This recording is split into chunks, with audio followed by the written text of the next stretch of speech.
அஸ்வின்ஸ் இனிப்பு காரம் பேக்கரி மற்றும் செல்வ உணவகம். ஏற்கனவே சொல்லியிருக்கேன். அவர் என்னைக்கு எங்க தலைவரையோ இந்த ஆட்சியை பத்தி நல்லது சொல்லியிருக்காரு. அவர் எப்பவுமே அதுக்கு வந்து ரொம்ப மோசமாக தான் சார் நான் சொல்றேங்க. அவர் எப்பவுமே அவருடைய தகுதியை மீறி கீழே இறங்குறாரு.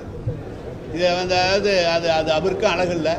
அவர் எதுக்கு இந்த ஆட்சிக்கு நல்லது சொன்னதில்லை, நல்லதும் சொன்னதில்லை, பாராட்டினதும் இல்லை, திட்டிகிட்டு தான் இருக்காரு. அதுபோல் திட்டுறாரு. ஆனால் மக்கள் எங்களோடு இருக்கிறார்கள். நாங்கள் தான் தொடர்ந்து 14 தேர்தலிலும் நம்முடைய முதலமைச்சர் தான் வெற்றி பெற்று வருகிறார். வருகிற தேர்தலில் முதலமைச்சர் வெற்றி பெறுவார், மீண்டும் முதலமைச்சர் ஆவார். இப்போ புதுசாக இந்த ஆண்டு முதலமைச்சர் அவர்கள் இந்த குப்பை இங்கே கோவை மாநகராட்சியும் மதுரை மாநகராட்சியும் 2 இடங்களிலும் குப்பைகளிலிருந்து மின்சாரம் தயாரிக்கப்படுகிற ஒரு தொழிற்சாலை தொடங்க இருக்கிறோம். இந்த ஆண்டு சட்டமன்றத்தில் முதலமைச்சருடைய அனுமதியை பெற்று அதுக்கான திட்ட விரிவுகள் தயாரிக்கப்பட்டிருக்கிறது.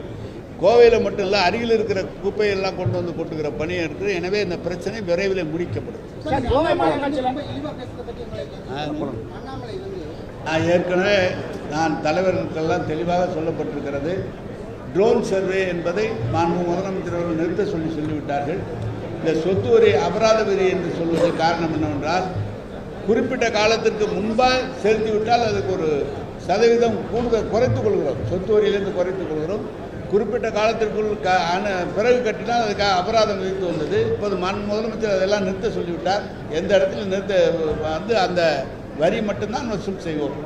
இதுதான், வேற ஒன்று இப்போ உடனே வரும். உடனே இல்லை, ட்ரோன் சர்வே முதலமைச்சர் நிறுத்த சொல்லிட்டார். அது ஏற்கனவே எடுக்கப்பட்டிருக்கிறது. வரி கூடுதலாக போடப்பட்டதெல்லாம் அதெல்லாம் ஒன்றும் போடல. ஏற்கனவே சட்டமன்றத்தில் அறிவித்தது போல 6% வரி தான். அதுவும் அந்த 6% வரி எப்படி என்றால், அதிகமான மழை பெய்து பாதிக்கப்பட்டாலும் வறட்சி ஏற்பட்டாலும் அதை கூட நிறுத்தி வைத்திருக்கிறோம். அதில் ஒன்று கூடுதல் இல்லை. அந்த 6% மட்டும்தான் உயர்த்தப்பட்டிருக்கு. வெள்ளலூர் வந்து ஏற்கனவே பேருந்து நிலையம் அமைக்கப்பட்டது. அதனுடைய சாலைகள் மிகவும் குறிவாக இருக்கிறது. திருச்சியிலிருந்து வருகிற சாலையும் கோவை வந்து இணைக்கிற சாலைகளை விரிவுபடுத்தினால்தான் அந்த பணியை செய்ய முடியும். அதற்கிடையில் இவ்வளவு தூரம் பணம் செலவழிக்கப்பட்டிருக்கிறது. அது வேறு ஏதாவது மாற்று ஏற்பாடு செய்ய முடியுமா என்பதை யோசனை செய்திருக்கிறோம்.